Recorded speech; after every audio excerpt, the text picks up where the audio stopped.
Hello friends, welcome to my channel. Satya చేసిన పనికి shock అయిన రుద్ర మహాదేవయ్య. ఇదంతా ఎలా జరిగిందో మనం ఈ వీడియో తెలుసుకుందాం. ఇక క్రిష్ అయితే డ్రాయింగ్ వేసి అది మహాదేవయ్యకి ఇస్తూ ఉంటాడు. బాబు, మరి నేను చంపడానికి ఎవరో రౌడీలు వచ్చారు కదా, అందులో ఒకటి ఫేస్ ఇది, నేను డ్రాయింగ్ వేశాను. వీడిని పట్టుకుంటే రౌడీని ఎవరు పంపించారో, ఎందుకు పంపించారో అంతే తెలుస్తుంది.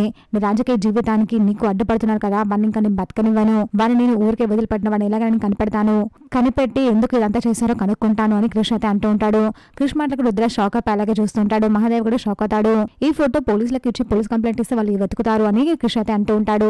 క్రిష్ మాట విని రుద్ర ఇంకా భయపడుతూ ఉంటాడు. ఇంతలో సత్య, ఆల్రెడీ ఈ ఫోటో పోలీసులకు పంపించాను మామయ్య గారు, వాళ్ళు ఇన్వెస్టిగేషన్ స్టార్ట్ చేశారు, అసలైన నేరస్తులను త్వరలోనే పట్టుకుంటారు, వాళ్ళకి ఖచ్చితంగా శిక్ష పడుతుంది. ఆ మాటలు విని రుద్ర అయితే సోఫా పై నుంచి ఒకసారిగా పైకి లేచి షాక్ అప్ అలాగే చూస్తూ ఉంటాడు. ఆల్రెడీ పోలీసులు ఎంక్వైరీ స్టార్ట్ చేశారు మామయ్య గారు, ఇప్పటికే ఇంటికి రావాలే, అదిగో పోలీసులు కూడా వచ్చేసారు ఇంటికి అని సత్య అయితే అంటూ ఉంటుంది.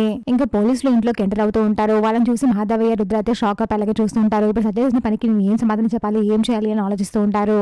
ఇంకా సత్య అయితే మహాదేవయ్యని రుద్రాన్ని చాలా కోపంగా చూస్తూ ఉంటుంది. చూసాక ఫ్రెండ్స్, మరి ఏం జరగబోతుందో ఇలాంటి జెన్యూన్ అప్డేట్స్ కోసం మా వీడియోకి లైక్ చేసి హండ్రెడ్ పెట్టుకోండి.